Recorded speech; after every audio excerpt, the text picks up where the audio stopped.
Hello, everyone. Welcome to another class. I welcome all my lovely entrepreneurs of 11th grade to today's class.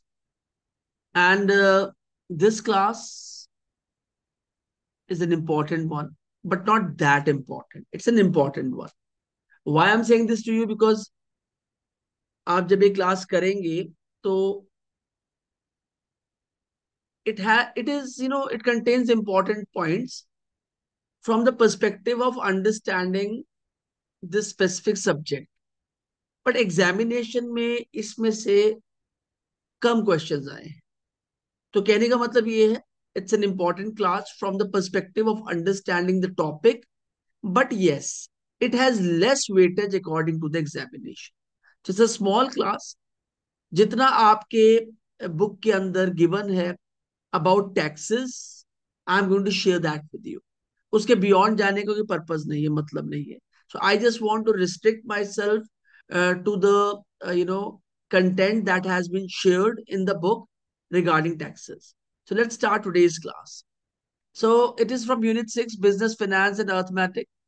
And today's topic of the class is, title of the class is taxes. And I'm going to speak on this. I'm going to share certain pointers on this. And I believe it is going to help you a lot in understanding this specific, concept. तो आज की class में बच्चों हमने 5 points पर बात करनी है। The first one is introduction to taxes. Second one is purpose of taxation. Third one, taxation and business responsibilities. Fourth one, types of taxes, direct versus indirect, and understanding indirect taxes. तो आपकी book में सिर्फ इतना ही given है regarding taxes. तो बच्चों, taxes को हिंदी में कहा जाता है कर। आयकर होता है, विक्रय कर होता है, संपत्ति कर होता है जिसे इनकम टैक्स कहते हैं, सेल्स टैक्स कहते हैं, प्रॉपर्टी टैक्स कहते हैं। तो उसी से ये वर्ड जनरेट हुआ है tax.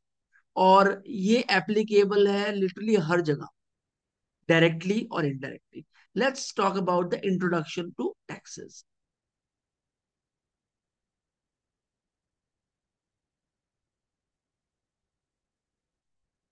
First point, taxes are an essential part of government functioning. अब क्यों इंपॉर्टेंट पार्ट है? Let's try and understand this. It ensures the availability, ensuring the availability भी कह सकते हैं, it ensures the availability of funds for public services and infrastructure. तो अगर आप पब्लिक सर्विसेज और इंफ्रास्ट्रक्चर की बात करते हैं तो उसके लिए जो टैक्सेस गवर्नमेंट हम लोगों से लेती है, उसको इन चीजों में यूज किया जाता है। सो इट एंश्योर्स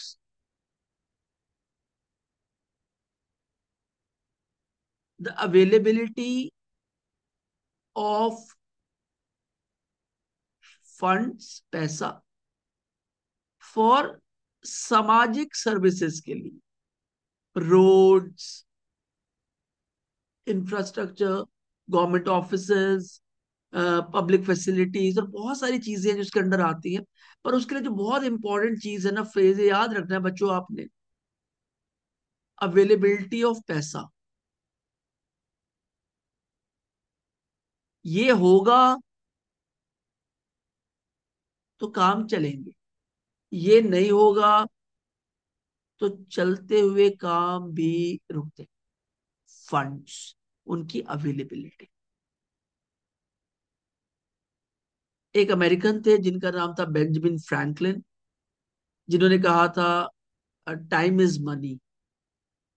कहते हैं आप एक बार पैसा गवा दे, जिंदगी में पैसा दोबारा कमा सकते हैं, पर एक बार अगर समय गवा दे तो आप कभी भी उसको, जितना भी बड़े से बड़ा योद्धा हो, अतिरथी हो, महारथी हो, उसे वापस नहीं ले सकते। So as Benjamin Franklin famously said, in this world nothing is certain but death. और कुछ सर्टेन नहीं है, जिंदगी सर्टेन नहीं है, पर डेथ सर्टेन है सबकी होनी।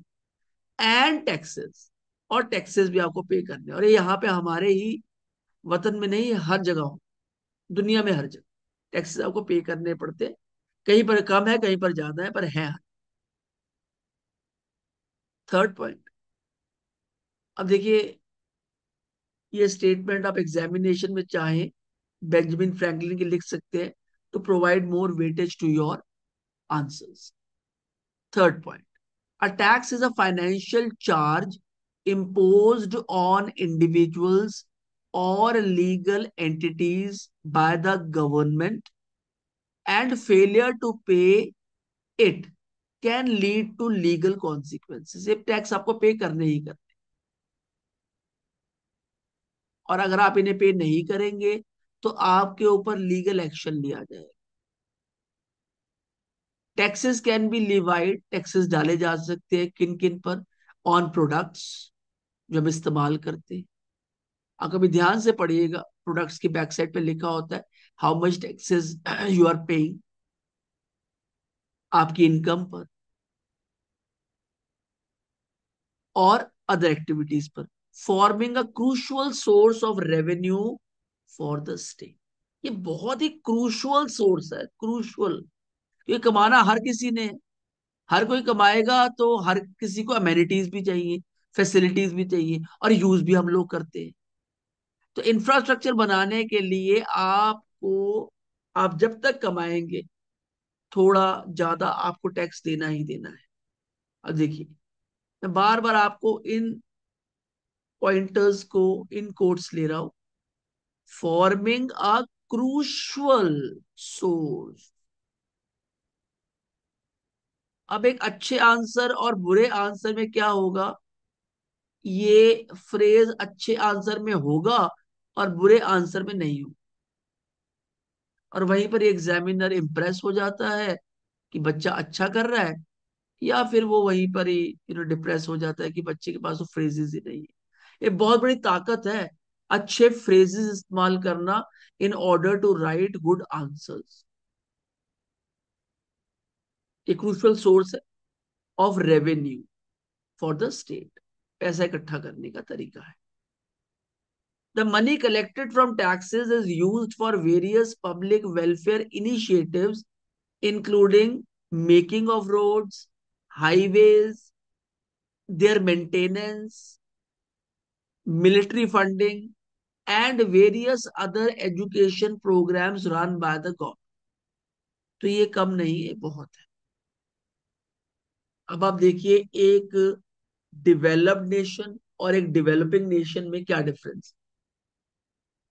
जब भी आप डेवलप्ड नेशन की बात करते हैं, बड़ा बड़ा इंपॉर्टेंट बात आपको समझा रहा हूं, जब भी आप डेवलप्ड नेशन की बात करेंगे उसमें जो रोड्स होंगी उनकी कनेक्टिविटी ना बहुत ही बढ़िया हो, चौड़ी चौड़ी खुली खुली रोड्स होंगी, अच्छे अच्छे हाईवेज होंगे।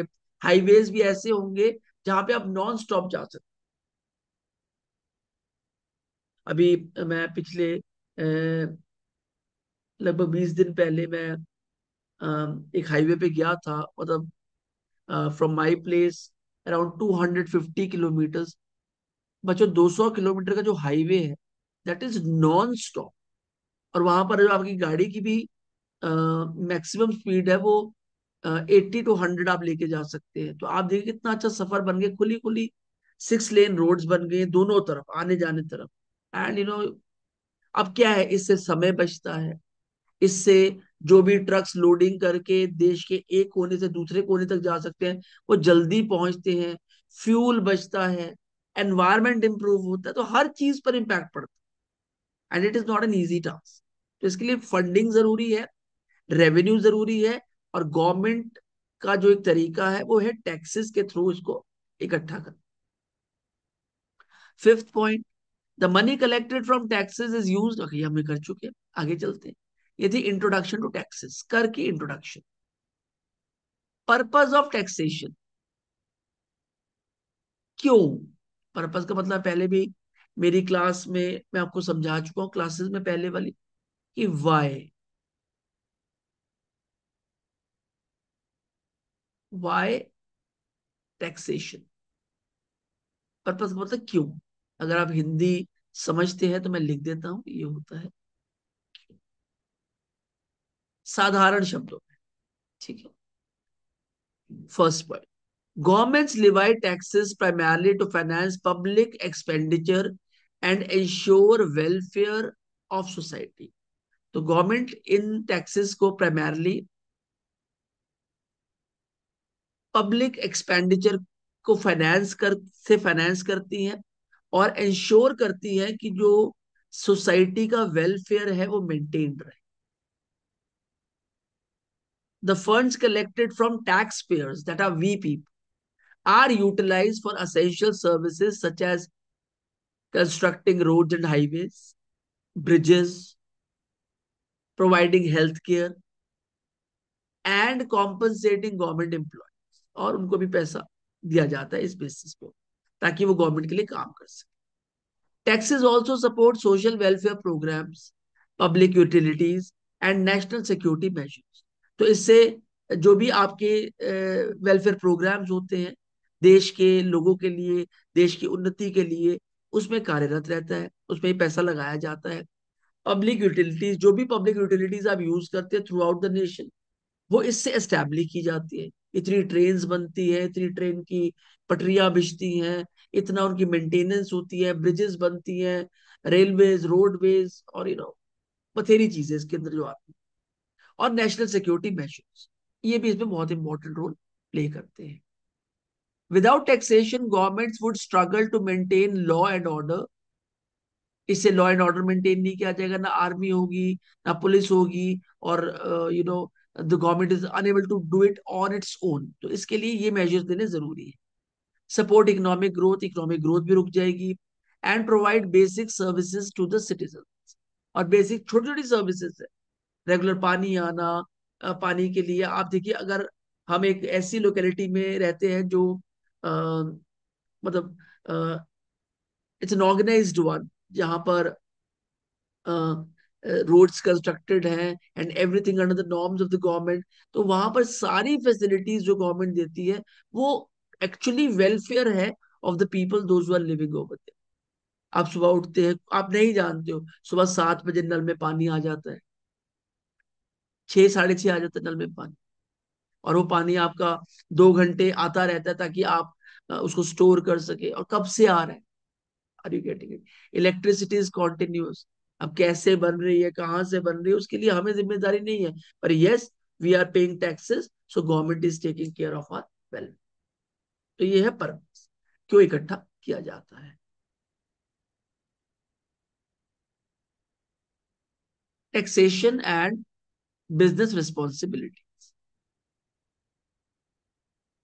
For businesses and entrepreneurs, understanding taxation is crucial as they often act as collection agents for the governments. तो अब जो entrepreneurs और बिजनेसमैन हैं,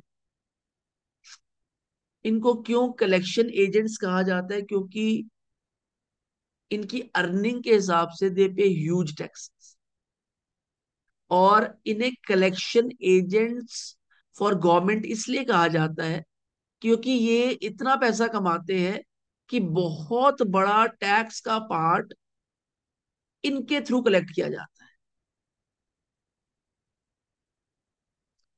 businesses must deduct taxes from their employees. Employees का टैक्स डिडक्ट होता है जिसे हम टीडीएस कहते हैं। Tax deducted at services, income tax होता है। एंड एम्प्लॉय प्रोविडेंट फंड, वो भी डिडक्ट होता है। ईपीएफ ऐसे है कि वो डिडक्ट हो गया, आपको मिलेगा तब जब मैच्योर होगा, ड्यूरिंग दो ड्यूरेशन वो पैसा आपका यूज होता रहेगा। People, they take services like TDS on contractor payments, usually 10%। अगर कॉन्ट्रैक्टर की कोई पेमेंट है जो करनी है तो उसमें 10% टीडीएस काटा जाता है, जो आपको आईटीआर रिटर्न से वापस मिल जाता है। And sometimes from customers too, like GST collected on bills. अब फॉर एग्जाम्पल, हम किसी को सर्विसेज देते हैं और हमने बिल काटा, से फॉर एग्जाम्पल 100 रुपए का, तो हम, अब मैं समझा देता हूँ। फॉर एग्जाम्पल मैंने बिल काटा ₹100 का, पर मैं उस कंपनी से लूंगा 18% जीएसटी लगा के।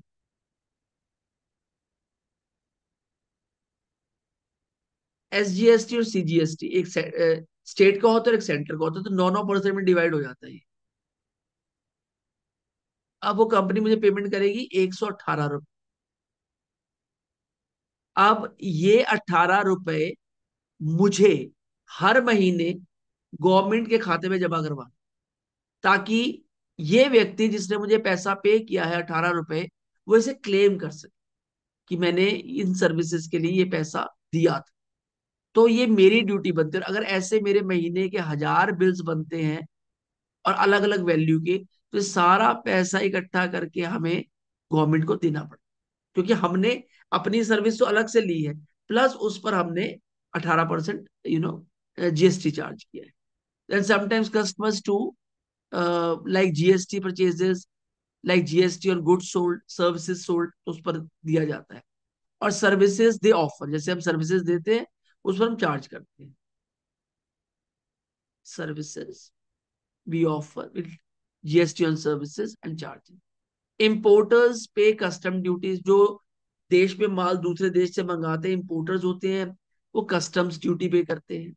And exporters can sometime get some that money back as a benefit. और जो एक्सपोर्टर्स होते हैं, वो जब माल एक्सपोर्ट करते हैं तो उन्हें वो बेनिफिट्स मिल जाते हैं जो इंपोर्टर्स कस्टमर ड्यूटीज पे करते, कस्टम ड्यूटी पे करते हैं।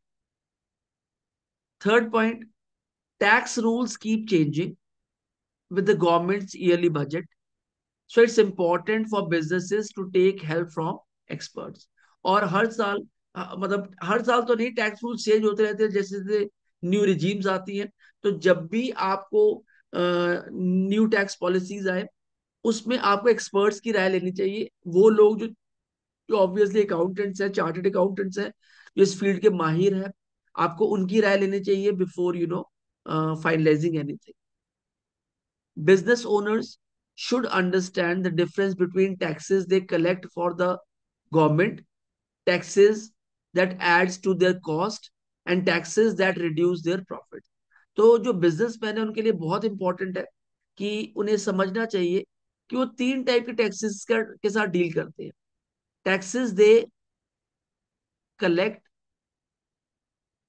फॉर द गवर्नमेंट, एक तो वो टैक्स हो गया।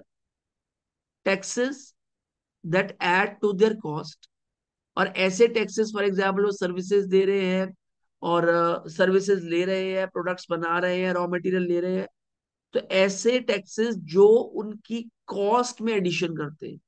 फॉर एग्जाम्पल एक फिनिश्ड गुड की जो वैल्यू है, अगर वो 50 रुपया है, तो सारी कॉस्ट मिलाकर ही वो 50 रुपये बनती है। रॉ मटेरियल हो गया, प्रोडक्शन कॉस्ट हो गया, उसपे जो मिसलेनियस खर्चे हो गए वो हो गए, सब मिला के उस प्रोडक्ट की कॉस्ट निकाली जाती है और फिर वही कॉस्ट डिवाइड की जाती है कस्टमर्स को। तो taxes that adds to their cost and taxes that reduce their profits. और कई बार ऐसे टैक्सेस भी करने पड़ते हैं जो उनके प्रॉफिट्स को कम कर देते हैं बढ़ाने की बजाय। तो being a businessman, being an entrepreneur, we need to be utterly careful. मतलब आप ये देखिए, जब मैं ऑब्जर्व करता हूं a person is a job goer, a person is a businessman, आपको दोनों की बॉडी लैंग्वेज में ना बहुत डिफरेंस नजर आएगा। मैं ये नहीं कह रहा कि किसी की बुरी है किसी की अच्छी है, बट जो बिजनेसमैन है या एंटरप्रेन्योर है, they are always on their toes, क्योंकि उनको ये पता है कि हमें रोज काम करना पड़ेगा in order to churn profits. और जिस दिन हमने काम नहीं किया, our profits will come to a halt. तो बच्चों, तीन तरीके के टैक्सेस बिजनेसमैन को इकट्ठे करने पड़ते हैं। एक वो जो गवर्नमेंट के लिए इकट्ठा करते हैं, दूसरा वो जो उनकी टैक्सेस में एडिशन करते हैं, उनकी कॉस्ट में सॉरी एडिशन करते हैं, और थर्ड वो है जो उनके प्रॉफिट्स को रिड्यूस करते हैं। अब टाइप्स ऑफ टैक्सेस है, डायरेक्ट वर्सेस इनडायरेक्ट। आसान है पर समझना जरूरी है। There are two fundamental types of tax, two basic type of taxes.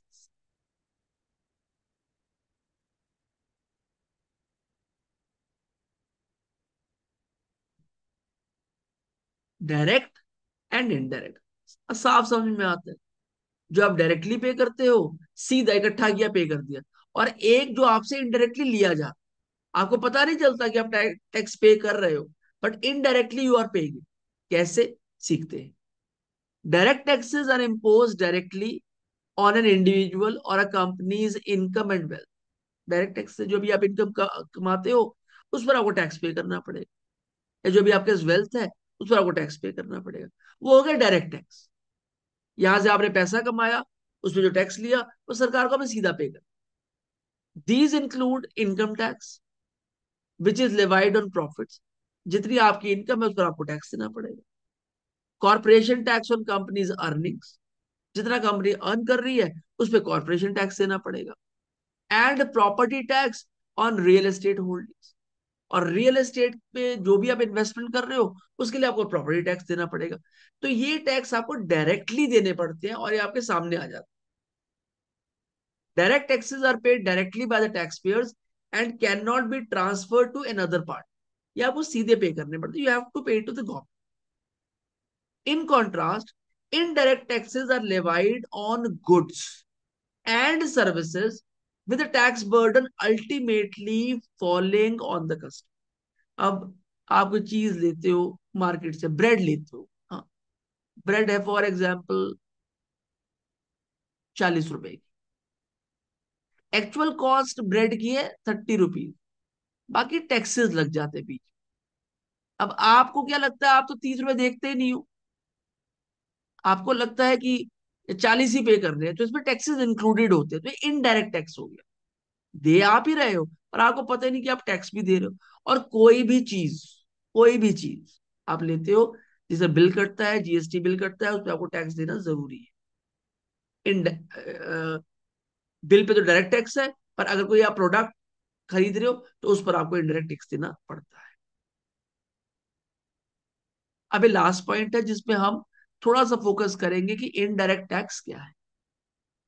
Understanding indirect tax.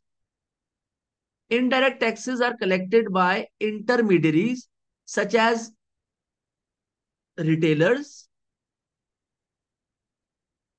and are included in the final price of goods and services। ये मैं पीछे आपको बता चुका हूं, तो बड़ा इंपॉर्टेंट पॉइंट,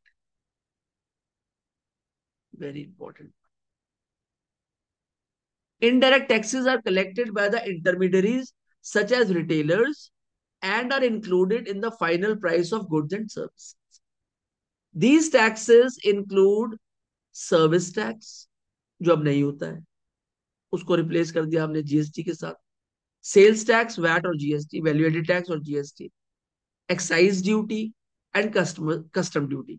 तो बच्चों अगर हम बात करते हैं वैट की, जीएसटी की, एक्साइज ड्यूटी की, कस्टम ड्यूटी की, तो इसमें जो भी टैक्स हम इकट्ठा करते हैं उसे हम कहते हैं इनडायरेक्ट टैक्सेस।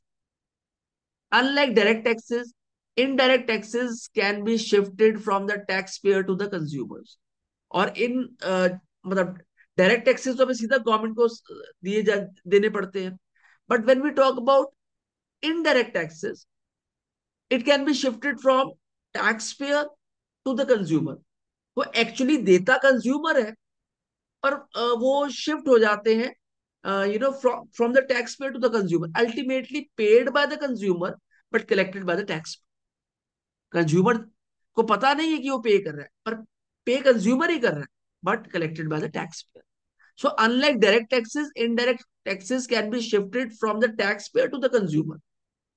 Consumer पे करेगा, but it has to be taken by the taxpayer, making them an essential part of the business pricing strategies। ये रणनीति है कि कैसे टैक्स पेयर कंज्यूमर बनता है और वो इनडायरेक्टली इन टैक्सेस को पे करता है विदाउट उसकी नॉलेज। और हर चीज पे आप कोई भी पैकेट खाए, टॉफी खाए, आप उसके पीछे रैपर पे देख सकते हैं, पर एक सिंगल टॉफी पे तो नहीं होता, पैकेट पे होता है कि how much taxes has been paid on a packet of a toffee which contains 150 और 30 टॉफी। अच्छा, in India custom duties imposed on imported goods. आप कोई भी इम्पोर्टेड गुड मंगवाते हो तो उस पर आपको कस्टम ड्यूटीज पे करनी पड़ती है, जो वेरी करता है from products that you are purchasing from other countries. Excise duty is levied on manufactured goods. और जो मैन्युफैक्चर्ड गुड्स होते हैं उसमें एक्साइज ड्यूटी लगती है. एंड सर्विस टैक्स और GST is applicable to various professional services. Understanding the distinction between direct and indirect taxes is crucial for individuals and businesses to manage financial obligations efficiently. तो बच्चों अगर आपको ये clear हो गया है कि भाई डायरेक्ट टैक्स क्या है, इनडायरेक्ट टैक्स क्या है, तो मैक्सिमम आपको एग्जामिनेशन में यही क्वेश्चन बन के आएगा कि what exactly do you understand with the term direct tax and indirect tax.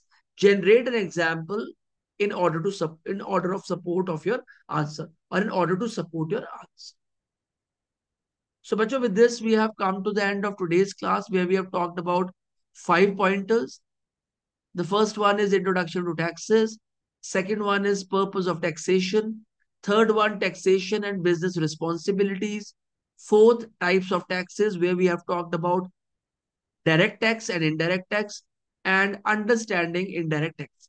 I hope you have understood each and every point from today's class. So don't forget to take our rigorous practice section. Very, very important. And I believe it's mandatory now. ये mandatory भी है. Synopsis, vocabulary from the session, practice question with hints. ये questions हैं, उनके answers हैं.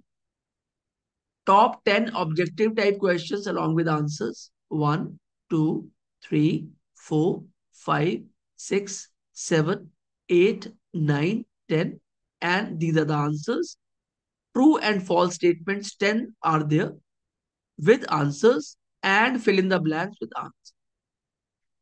मैं आपको assure करता हूं, आप हमारी क्लासेस अटेंड करिए और आराम से बैठ एक कॉपी पेंसिल लेके या कॉपी पेन लेके हमारे रिगरस प्रैक्टिस सेक्शन, जिसे हम आरपीएस कहते हैं, जो स्पेसिफिकली आप लोगों के लिए डिजाइंड है, उसे करिए.